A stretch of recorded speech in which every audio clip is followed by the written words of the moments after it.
संविधान निर्माते डॉक्टर बाबासाहेब आंबेडकरांचा फोटो कधी त्यांनी व्यासपीठावर ठेवला का? कोणतंच महापुरुष नाही.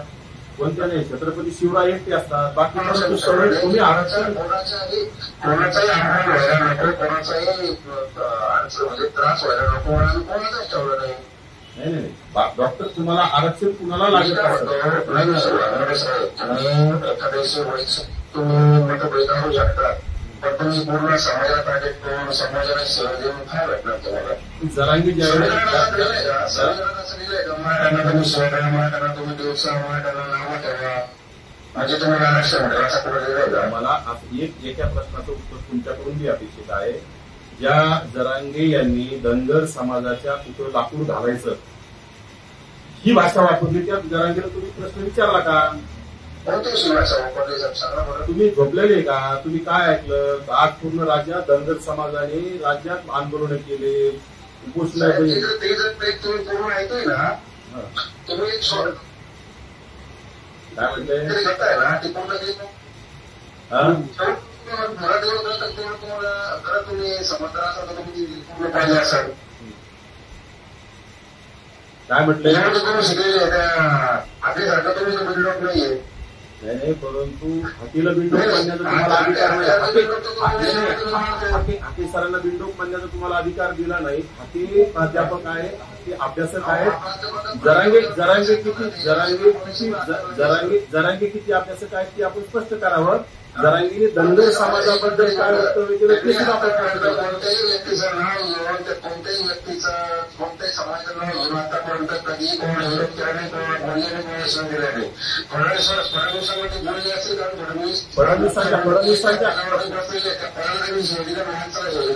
फडणवीसांच्या आईला बोलले, फडणवीसांच्या पत्नीविषयी बोलले, फडणवीसांच्या मुलीविषयी बोलले, आणि म्हणजे आईविषयी बोलले. आणि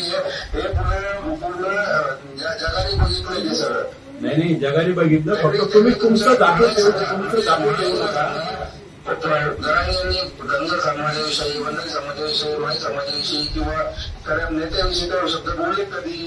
काल 2 दिवसापूर्वी धनगर समाजाविषयी जो विषय बोललेला आहे, 2-4 दिवसापूर्वी, की धनगर समाजाच्या लाकूड घालू हा शब्द पूर्ण महाराष्ट्राने ऐकलेला आहे. तुम्ही सांगतोय तुम्ही अभ्यासू आहे, तुम्ही मला समजदार म्हणजे मी अभ्यासू आहे, जरांगे अभ्यासू नाहीत असं म्हणायचं का तुम्हाला? नाही मी अभ्यासू आहे, जरांगे अभ्यासू नाहीत का? तुम्ही त्यांना अरे पूर्ण महाराष्ट्रात आहे, ते पूर्ण महाराष्ट्रात टीव्ही चॅनलला प्रसारित झालेले. तुम्ही झोपीला आहेत मला असं वाटतं. काही दाखवू नका मला, आम्ही सगळं बघितलं. आम्ही काय विनाकारण आरोप करणारी माणसं आहेत का? आणि जरांगे ओबीसीच्या बाजूने भुकत राहतो, भुजबळ साहेबांच्या नावाने भुजबळ साहेबांचं शिकत राहतो. पण जरांगेला बी आधी समजून सांगा कुठल्याही समाजाच्या भावना दुखावल्या नाही पाहिजे. ओबीसीचे अनेक नेते, पंकजाताई आहेत, भुजबळ साहेब आहेत, धनंजय मुंडे आहेत, यांच्या बाबतीत तुम्ही बोलू नका म्हणा.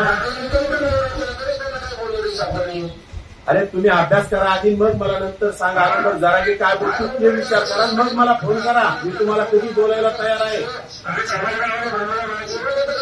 अरे मला बोलता येतं, मी कधी तुमच्यासोबत बोलतो, परंतु अगोदर जरांगेला विचारा. बोला, पंकजाताईविषयी चुकीचं बोलू नको. जरांगे अरे बाबा ऐकू नका, ऐकून अगोदर ऐकून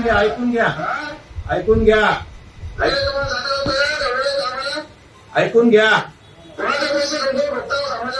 अरे शांत राह रे बाबा, ऐकून घे ना तू. जरांगे कोणाचे पैसे घेऊन भोगतो ते सांग ना. अरे जरांगे आमच्या पंकजाताई असेल, भुजबळ साहेब असतील, धनंजय मुंडे यांच्या बाबतीत भुंकत असताना, आमच्या धनगर समाजाविषयी भुंकत असताना तू कुठं गेला होता रे? अगोदर ऐक आणि नंतर फोनवर बोल. अगोदर ऐक जरांगे काय करतोय बघ अगोदर, आणि नंतर आम्हाला बोल. आम्हाला शिकवण्याची फोन तेव्हा चुकीचं बोलू नका. सगळं कळतं आम्हाला. तुमचं तुम्ही बघा. जरांगीला आधी सुधारायचं सांगा, नंतर आम्हाला बोला.